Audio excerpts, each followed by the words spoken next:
Hi friends, আমি আবু তাহের, তোমাদের প্রিয় চ্যানেল আবু একাডেমিতে। দেখো, আজকে মূলত আমরা একটা রিপোর্টের টপিক নিয়ে এসেছি।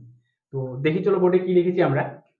Use the following information to write a news paper report on a train accident. নিম্নোক্ত পয়েন্টগুলো ব্যবহার করে একটা রিপোর্ট লেখো কার উপরে? ট্রেন অ্যাক্সিডেন্ট, ট্রেন দুর্ঘটনার উপরে।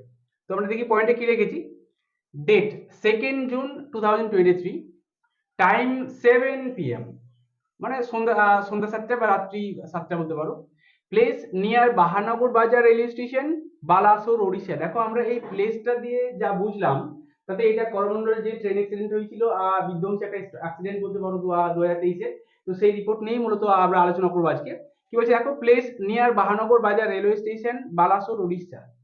Incident derailment, double collision. Incident কি, ঘটনাটা কি? ডিরেইলমেন্ট মানে লাইনচ্যুত হয়ে গেছিল ট্রেন, এবং ডাবল কলিশন মানে ডবল, দুইবার মুখোমুখি সংঘর্ষ হয়েছিল। কজ, কারণটা কি? Under investigation. দেখো, মূলত প্রাথমিকভাবে আমরা কারণটা জানি না, তবে কি বলছে, আন্ডার ইনভেস্টিগেশন, একটা তদন্তের আওতায় রয়েছে। সাসপেক্টেড সিগন্যালিং এরর, তবে যেটা সন্দেহ করছে যে সিগন্যালিং এররের কারণেই দুর্ঘটনাটা ঘটেছে। ক্যাজুয়ালিটিস, হতাহত কি? 296 ডেথ, 296 জন নিহত হয়েছে, 1200 ইনজিওর্ড বা 1200 ইনজিওর্ড বা 1200 মতো আহত হয়েছে। Major taken both by state and central government. তাহলে কি বলছে দেখো, যে একটা পদক্ষেপ নিয়েছিল কে? রাজ্য সরকার এবং কেন্দ্রীয় সরকার। কি, যারা নিহত হয়েছিল তাদেরকে ট্রেন থেকে বার করা বা আহতদেরকে হসপিটালে পাঠানো। তো দেখো, 2023টা আমরা বলতেই পারি যে ভারতীয় রেলবোর্ডের কাছে একটা গুরুত্বপূর্ণ অধ্যায়। কেন যে এখানে যেমন বন্দে ভারতের শুভ সূচনা হয়েছিল, ঠিক তেমনি কয়েকটা ভয়ঙ্কর দুর্ঘটনার সম্মুখীন হতে হয়েছিল ভারতীয় রেলরোডকে। তো আমরা যে পয়েন্টগুলো দিয়েছি সেই পয়েন্টের উপর বেস করে চলো আমরা রিপোর্টটা লিখি। তো দেখো, আমরা পয়েন্টের উপর বেস করে রিপোর্টটা লিখে ফেলেছি। কি লিখেছি দেখো, a fatal train accident in Balasore, Odisha. তোমরা জানোই যে প্রত্যেকটা রিপোর্টের একটা হেডলাইন দিতে হয়, এবং সেই হেডলাইনের প্রত্যেকটা ওয়ার্ডের প্রত্যেকটা লেটারই তুমি ক্যাপিটাল দিতে পারবে, বা হয়তো প্রত্যেকটা ওয়ার্ডের ইনিশিয়াল লেটারটা তুমি ক্যাপিটাল দিতে পারবে। যেমন ধরো, আমরা প্রত্যেকটা ওয়ার্ডের ইনিশিয়াল লেটারটা ক্যাপিটাল দিয়েছি। A fatal train accident in Balasore, Odisha. তারপরে কি লিখেছি দেখো, বা স্টাফ রিপোর্টার। স্কুলের যে ইনসিডেন্টাল রিপোর্টগুলো বা ইভেন্চুয়াল যে রিপোর্টগুলো, সেগুলো মূলত কোনো স্টুডেন্ট বা কোনো হয়তো অথরিটি রিপোর্ট করে। তো এটা কিন্তু যেহেতু খবরের কাগজে প্রকাশ হবে, তাই কোনো সংবাদদাতা বা স্টাফ রিপোর্টার এটাকে রিপোর্ট করছে। তো কি লিখেছে দেখো, fatal train accident in Balasore, Odisha, এটা হেডলাইন। তারপরে লিখেছে বাই স্টাফ রিপোর্টার। এবার কি রিপোর্টে কে লিখছে দেখো, 3rd জুন। তো আমরা পয়েন্টে দেখেছি 2nd জুন, এবং আমরা জানি যে কোনো দুর্ঘটনা যদি 2nd জুন, কোনো দুর্ঘটনা যদি কোনো একটা তারিখে ঘটে, তাহলে আমরা খবরের কাগজে তার পরের দিন পাবো। তো এখানে দেখো, পয়েন্টে আমরা 2nd জুন দেখেছি। কি লিখেছি দেখো, 3rd জুন। কোথায় ঘটনাটা ঘটেছে বা কোথেকে খবরটা প্রকাশ হচ্ছে? ওড়িশা থেকে। সো 3rd জুন, কমা দিয়ে ওড়িশা লিখেছি, কোলন দিয়েছি দেখো, at least 296 people were feared dead and more than 1200 people were injured in a major train accident in Balasore, Odisha. At least কমপক্ষে 296, যদিও 296 জন আমরা লিখেছি, বাট এটা আরো বেশি। মানে এগুলো হয়তো রিজার্ভ টিকিট বলে এরকম সংখ্যাটা দিয়েছে, কিন্তু আরো যদি আমরা লোকাল কামরাগুলোতে দেখি, তাহলে মৃতের সংখ্যাটা অনেকটাই বেশি। তো কি লিখেছে দেখো, at least 296 people are fear dead, কমপক্ষে 296 জন অনুমান করা হচ্ছে মারা গিয়েছে, and more than 1200 people are injured, এবং আহত প্রায় 1200-র অধিক। এটা হয়তো আরো বেশি হতে পারে। In a major train accident, একটা বড় সড়ো ট্রেন দুর্ঘটনায়, ইন বালাসোর, ওড়িশা। কি, বালাসোর, ওড়িশা। যদি বাহানগরটা আমরা উল্লেখ করিনি। Major train accident in Balasore, Odisha. Full stop দিয়েছি। কি লিখেছি দেখো, টু এক্সপ্রেস ট্রেন। আমরা মূলত জানি যে এখানে এই দুর্ঘটনায় দুটো এক্সপ্রেস ট্রেন এবং একটা মালগাড়ির সঙ্গে সংঘর্ষটা হয়েছিল। কি লিখেছি দেখো, to express trains and a goods train মালবাহী গাড়ি, দুটো express train and a goods train, এবং একটা মালবাহী বা মালগাড়ি, লোডেড উইথ আয়রন ওর, যে মালগাড়িটাতে লৌহ আকরিক দ্বারা পরিপূর্ণ ছিল, ইনভলভড ইন দিস অ্যাক্সিডেন্ট, এই দুর্ঘটনায় জড়িত। তাহলে কি বলছে দেখো, যে এই যে দুর্ঘটনাটা ঘটলো, এখানে মূলত দুটো এক্সপ্রেস ট্রেন এবং একটা মালবাহী গাড়ি জড়িত ছিল।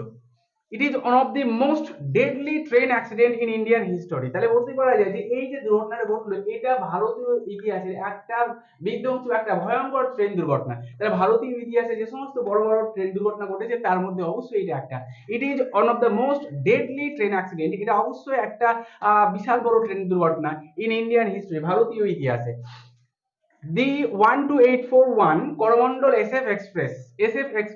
SF means super fast। তাহলে কি বলছে দেখো, ট্রেনের নাম্বারটা 12841 Coromandel SF express between Shalimar and MGR Chennai central, যেটা মূলত শালিমার থেকে চেন্নাই সেন্ট্রাল পর্যন্ত যাতায়াত করে, coming on the up main line, যে ট্রেনটা আপ মেন লাইন দিয়ে আসছিল। কি বলছে দেখো,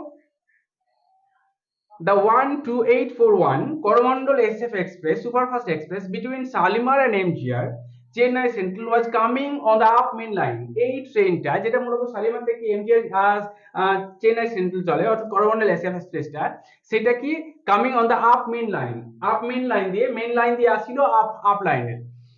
অ্যাট দ্য সেম টাইম ঠিক ওই সময়তেই দ্য 12864 এটা আর একটা express train Bengaluru Howrah SF, যেটা বেঙ্গালুরু এবং হাওড়ার মধ্যে চলে এবং সেটার নামও তাই Bengaluru Howrah SF express, was coming from the opposite direction, বিপরীত দিক থেকে মানে উল্টো দিক থেকে আসছিল on the adjacent down main line দিয়ে। দেখো আপ এন্ড ডাউন একটা ট্রেনে এটা হয়, আপ ডাউন হয়, up line and down line. তো এখানে বলছে দেখো যে সেই ঠিক একই সময়তে at the same time 12864 Bengaluru Howrah SF express was coming from the opposite direction, উল্টো দিক থেকে বিপরীত দিক থেকে আসছিল অন দ্য অ্যাডজাসেন্ট মানে সংলগ্ন, অর্থাৎ যে লাইনটা দিয়ে করমণ্ডলটা আসছিল ঠিক তার পরের লাইনটা দিয়ে আসছিল কি ডাউন মেন লাইন দিয়ে, এবং সেই ডাউন মেন লাইন দিয়ে আসছিল। তারপর কি লিখেছি দেখো, both the trains were at their highest speed as they were not scheduled to stop there, যেহেতু সেটা একটা লোকাল স্টপেজ হতে পারে। তো both the trains were at their highest speed, দুটো ট্রেনই কিন্তু একদম ঊর্ধ্ব গতিতে ছিল, as they were not scheduled to stop there, যেহেতু তাদেরকে ওখানে থামানোর কোনো ইঙ্গিত দেওয়া হয়নি। At about 7 p.m. প্রায় রাত্রি 7টা বা সন্ধ্যা 7টার দিকে the Coromandel SF express, Coromandel superfast এক্সপ্রেসটা কলিডেড মুখোমুখি ধাক্কা মারে উইথ এ গুডস ট্রেন, একটা মালবাহী ট্রেনের সঙ্গে। বিকজ অফ ড্যাশিং স্পিড, যেহেতু দ্রুত গতিতে বা ঊর্ধ্ব গতিতে ছিল, 21 কোচেস ওয়ার ডিরেলড। এবার দেখো যেহেতু এসএফ এক্সপ্রেস বা করমন্ডল এসএফ এক্সপ্রেস একদম মুখোমুখি ধাক্কা মারেছে কাকে, সেই মালবাহী গাড়িটাকে। সো কি করেছে, because of dashing speed 21 coaches, প্রায় 21টা মতো কামরা ওয়ার ডিরেলড, লাইনচ্যুত হয়ে পড়েছে। 3 of the derailed coaches, এবং সেই লাইনচ্যুত কামরাগুলো 3টে কামরা, 3 of the derailed coaches hit the Bengaluru Howrah SF express. কি করেছে, সেই অপোজিট দিক থেকে যে বেঙ্গালুরু হাওড়া এক্সপ্রেসটা আসছিল তাকে কি করেছে, ধাক্কা মেরেছে। তাহলে যখন দেখলাম যে মালগাড়ির সঙ্গে মুখোমুখি ধাক্কা মারলো করমন্ডল, তখন কি হয়েছে 21টা কোচেস ডিরেলড হয়ে গেল, লাইনচ্যুত হয়ে গেল, এবং সেই লাইনচ্যুত কোচগুলোর মধ্যে এই 3টে কোচ কি করলো, হিট করলো, আঘাত করলো কাকে, বেঙ্গালুরু হাওড়া এসএফ এক্সপ্রেসকে। The state government had started the rescue work, একটা দুর্ঘটনা ঘটেছে, অনেকেই ট্রেনে তলায় চাপা পড়েছে, কেউ হয়তো মারা গিয়েছে, কেউ ইনজিওর্ড হয়ে পড়ে আছে, সুতরাং কি রাজ্য সরকার যেই খবর পেয়েছে তৎক্ষণাৎ তাদের কাজ শুরু করে দিয়েছে। The state government had started the rescue work, রাজ্য সরকার উদ্ধার কাজ তৎক্ষণাৎ শুরু করে দিয়েছিল। Local people also help the rescue team, এবং সেই উদ্ধার বাহিনীকে স্থানীয় লোকেরা যারা এই আশেপাশে ছিল তারাও সাহায্য করেছিল কি করতে, to drag out the passengers, সেই যাত্রীদেরকে টেনে বার করতে। কি বলছে, এখন লোকাল পিপল অলসো হেল্প, এবং স্থানীয় লোকজন সাহায্য করেছিল দ্য রেস্কিউ টিম, উদ্ধার বাহিনীকে, to drag out the passengers, কি সেই প্যাসেঞ্জার বা যাত্রীদেরকে বেরিয়ে বার করে আনতে। They took the injured people to the nearest hospitals, দেখো হসপিটালের সঙ্গে এসও করছি কারণ একটা হসপিটাল নয় অনেকগুলো হসপিটালে তাদেরকে নিয়ে যাওয়া হয়েছিল। They took, অর্থাৎ সেই রেস্কিউ টিম বা স্থানীয় লোকজন took the injured people, সেই আহত লোকদের নিয়ে গেছিল টু দ্য নিয়ারেস্ট, কাছাকাছি কোনো হসপিটালস বা হাসপাতালগুলিতে। Narendra Modi, the prime minister of India, ভারতবর্ষের আমাদের যে প্রধানমন্ত্রী Narendra Modi, assured of all help, সমস্ত রকম সাহায্যের আশ্বাস দিয়েছে, and asked for a strict inquiry, এবং একটা কঠোর তদন্তের নির্দেশ দিয়েছে। তাহলে কি হয়েছে দেখো, prime minister Narendra Modi assured of all help মানে সমস্ত রকম সাহায্যের আশ্বাস দিয়েছে, and switch up বা asked for a strict inquiry, এবং কি করেছে একটা কঠোর একটা সেই ইনকোয়ারির আদেশ দিয়েছে।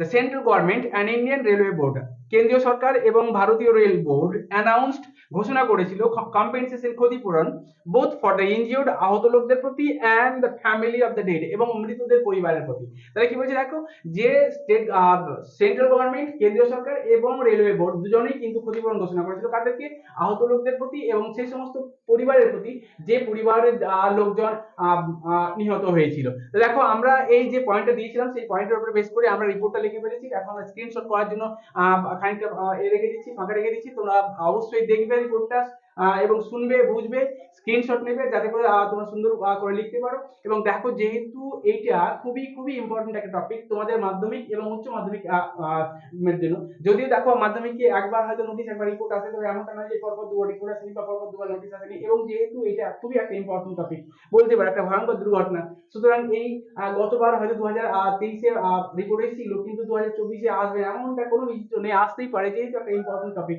সুতরাং মাধ্যমিক এবং উচ্চ মাধ্যমিক ছেলেদের জন্য এটা খুবই ভীষণ ইম্পর্টেন্ট একটা টপিক। অবশ্যই তোমরা দেখবে, স্ক্রিনশট নেবে এবং লিখবে। এবং যারা নতুন ভিউয়ার তারা অবশ্যই চ্যানেলের সঙ্গে যুক্ত থাকবে এবং চ্যানেলটাকে সাবস্ক্রাইব করবে, নোটিফিকেশন বেলটাকে অন করবে যাতে ভিডিও আপলোড করা মাত্র তোমরা পেয়ে যাও। এবং ভিডিও যদি তোমাদের ভালো লাগে তাহলে অবশ্যই লাইক করবে এবং কমেন্ট করবে, কারণ তোমাদের লাইক এবং কমেন্ট পেলে আমার ইন্সপিরেশন বাড়বে, আমার ভিডিও করতে আরো ইচ্ছে জাগবে। সুতরাং তোমাদের লাইক এবং কমেন্ট অবশ্যই আমার একটা পাওনা বলতে পারো। সুতরাং তোমরা অবশ্যই ভিডিওটি দেখবে এবং এই চ্যানেলের সঙ্গে যুক্ত থাকবে, যেহেতু এটা একটা এডুকেশন বেসড চ্যানেল, তাই প্রত্যেকদিন নিত্য নতুন ভিডিও পেতে থাকবে শিক্ষার উপরে। তো আমরা আজকে এখানে বিদায় নেব। তোমরা এই চ্যানেলের সঙ্গে অবশ্যই যুক্ত থেকো এবং ভালোভাবে পড়া চালিয়ে যাও। ধন্যবাদ।